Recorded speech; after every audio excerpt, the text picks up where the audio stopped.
A Lantern, Chapter 1. Abby Mackenzie was old Abby Deal's maiden name, and because the first 8 years of her life were interesting only to her family, we shall skip over them as lightly as Abby herself used to skip a hoop on the high, crack-filled sidewalks in the little village of Chicago, which stood at the side of a lake where the bulrushes grew. We find her then, at 8, in the year 1854. Camping at night on the edge of some timberland just off the beaten trail between Dubuque and the new home in Black Hawk County, Iowa, to which the little family was bound. Abby and a big sister of 15, Isabelle, were curled up together under 2 old patchwork quilts in one of the wagons. Another sister, Mary, and a little brother, Basil, were in the other wagon with their mother.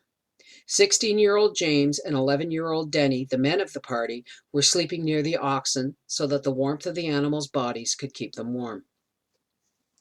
Because she had propped up a small section of the wagon's canvas cover, Abby could see out into the night. The darkness was a heavy, animate thing. It hung thickly around the wagon, vaguely weird, remotely fearsome. It seemed to see and hear and feel. It looked at Abby with its stars, heard her whispered words with its tree leaves, felt of her warm little body with its cool breeze fingers. Something about the queer closeness of it almost frightened her. Something about the hushed silence of it made her think of her father who had died 2 years before. She summoned a picture of him into her mind now, recalling the paleness of his long, thin face, the neatness of his neckcloth, the gentle courtesy of his manner. Thinking of him so, she punched Isabelle with an active elbow. "Belle, tell me about father and mother." The big girl was a little impatient. "I've told you everything I remember." "Tell it again." "I should think you'd get tired of hearing the same thing." "Oh, I never do." "Well, father were what they call an aristocrat. He lived in Aberdeen, Scotland, and his folks, the Mackenzies, had a townhouse and 2 country houses. He belonged to the landed gentry." "What's landed gentry?" "It means he was a gentleman and didn't have to work." "Will James and Denny be gentlemen?" "Of course not. We lost all our money." "Tell how we lost it." Abby settled herself with complacence. There was an element of satisfaction in having had such a foreign substance at one time, even if it was long before her birth. "Well, father were a young man and never had to do nothing but enjoy hisself. And he were out one day following the hare and hounds." "Tell about that." "That's hunting, a pack of hounds after a rabbit. And he got away from the rest of them and were lost." "The rabbit?" "No, dunce cap, you know I mean father. And he came to the peasant's cottage." "What's a peasant?" "Awful poor people that have to work. But don't stop me every minute. I always forget where I were." "Well, and he wanted a drink. And a 16-year-old peasant girl come out of the house. They were Irish, but I guess they were working for some folks in Scotland. Anyway, it were mother, and she got a drink for him. We're pulling up the rope, and he took the rope and pulled it up hisself. Just think, a gentleman. And mother was 16. Just 1 year older than me. Abby, do you suppose there'll be an aristocratic landed gentleman out in Black Hawk County where we're going?" "No, I don't think so. Go on." "Well, mother were pretty. Irish girls about always are. And there was a rose bush. And father asked her for a rose, and she pulled one for him. Abby, don't you tell anybody, but I've got a little rose bush done up in a wet rag in the wagon, and I'm going to plant it out in Black Hawk County." "Ho ho, it takes years and years for a rose bush to grow big enough to have flowers to pull off a wrist, for gentlemen. Go on." "Anyway, father took his rose and went away, and the next day he came back." "Were he lost again?" "No, dunce cap. He came back to see mother a purpose. And he come other days, even after that, and they would walk over the heather hills together." "What's a feather hills?" "Not feather, heather. A little kind of weedy grass. And all the neighbors shook their heads and said they'd seen that thing happen before from the gentry, and," Isabelle whispered solemnly, "no good ever come of it." "What did they say that for?" "I can't tell you now. You wouldn't understand. When you're as old as me, you will. But just the same, Father did marry her and took her to Aberdeen to the big Mackenzie house. Mother wore her best dress and her best head shawl, but even then, all fixed up that nice way, the Mackenzies didn't like her. Father's mother were Isabelle Anders Mackenzie, and she were awful proud, and I hate her for not liking Mother. I hate her so bad that I'm sorry I'm named for her. If Mother would let me, I'd change it to Rosamond. I read about a Rosamond, and she— Go on about her, not you. Well, she were ashamed of Mother, but she had to take her in because she were Father's wife, and she dressed her up grand and tried to make her different. But when Mother would go back to see her folks, and she'd put on her peasant dress and wear her shawl on her head and slip away, and Sundays when the Mackenzies would go to the kirk— What's kirk? Church. Where were I? Oh, the aristocrats sat down below and the peasants all sat up in the loft. Like a hay loft? No, stop interrupting, or I won't tell you one thing more. And Mother wouldn't leave her folks, the O'Connors. So Father went up and sat with them, and the Mackenzies were just sick with shame. Then Grandfather Mackenzie died, and a long time afterward, after Janet and James and Mary and Denny and I were all born, Grandmother Isabelle Anders Mackenzie. I just admire to hear that name. There you go again. Now I'm through telling it. Please, I won't stop you again. Well, Grandmother died too. Then Father come to America on a sailing vessel just for a pleasure trip. And he were gone so long, and folks thought he weren't coming back at all. And Mother cried something terrible. And Father had signed a note for a man. What's a signed a— Oh, go on. And it made him lose all his money. Men come and put the cards up on the house and stables while he were gone, and the sign said that there was going to be a roup there. What's a— Go on. A roup is an auction sale. There were 15 saddle horses in the stables, but after the roup cards went up, Mother were not allowed to touch one on the account of the law.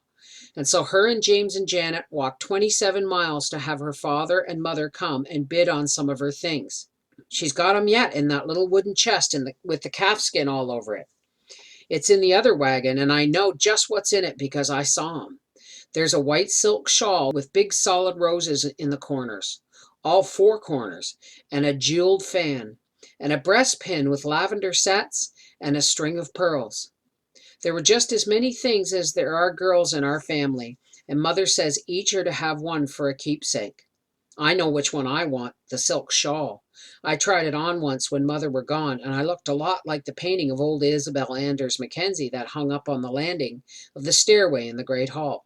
Of course, you understand, Abby, I never said I hated her looks. Which one is Mother going to give me? I don't know. She aren't going to give 'em to us until our wedding days.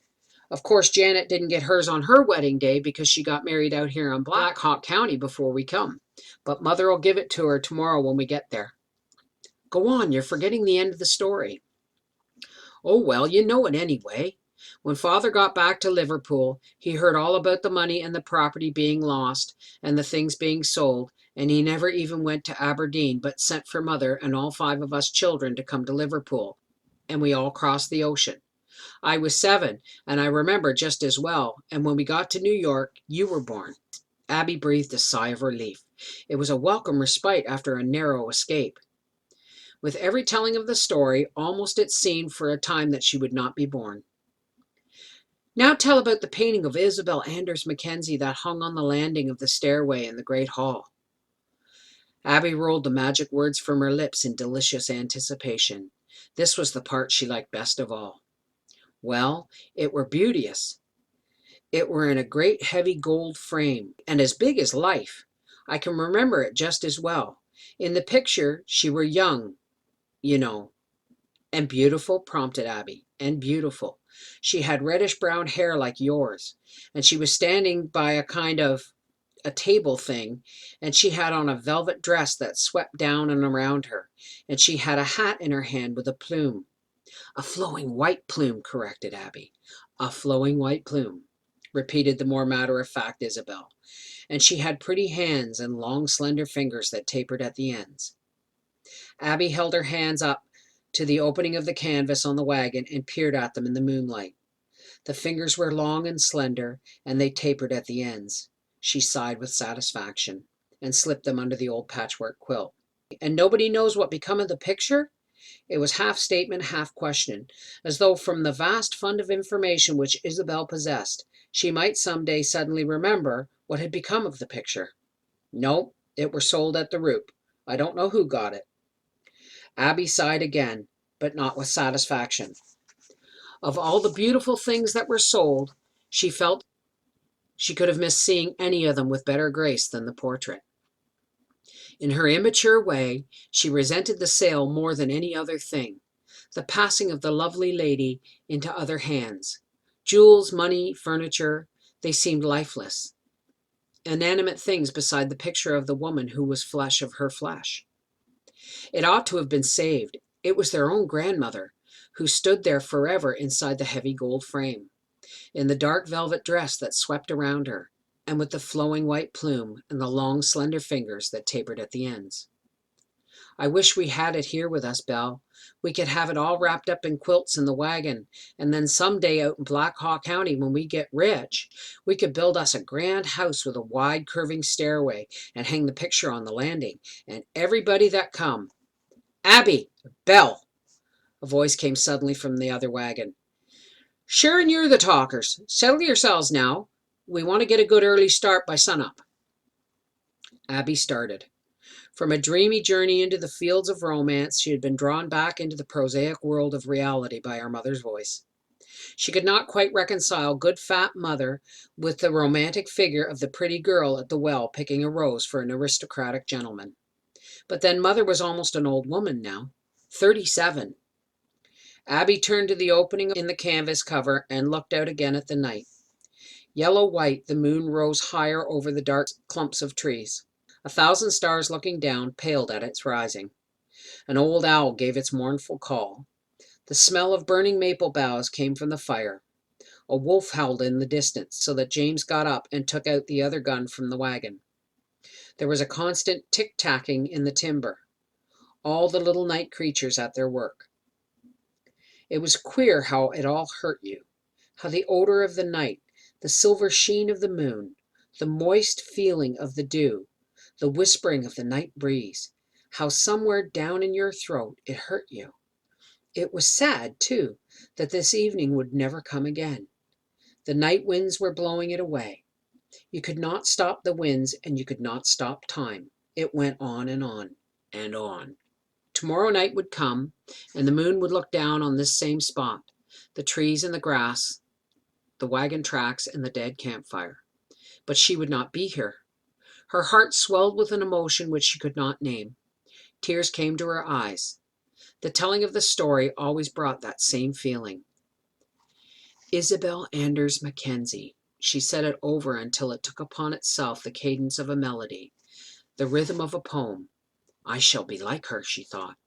I have hair like her now, and hands like her. I shall be lovely, and I shall do wonderful things.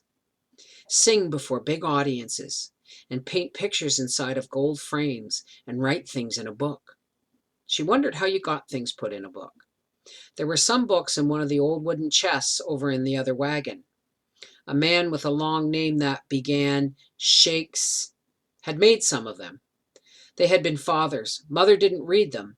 She didn't read anything but her Bible. Even that was hard for her, so that she read the same verses over and over. Yes, she would be like father and Isabelle Anders Mackenzie. Not like mother's family with their cottage on the side of the hill and their dark shawls over their heads. She would be rich and lovely with a velvet dress and a long sweeping plume. Under the moon and the night wind that felt your body with its long slender fingers that tapered at the ends. Abby Mackenzie slept. Little Abby Mackenzie, with the mixture of the two strains of blood, with the stout body of the O'Connors and the slender hands of the Mackenzies, with the O'Connor sturdiness and the Mackenzie refinement. And she is to need them both, the physical attributes of the peasant and the mental ones of the aristocrat, the warm heart of the Irish and the steadfastness of the Scotch. Yes, Abby Mackenzie is to need them both in the 80 years she is to live. Courage and love, a song upon her lips, and a lantern in her hand.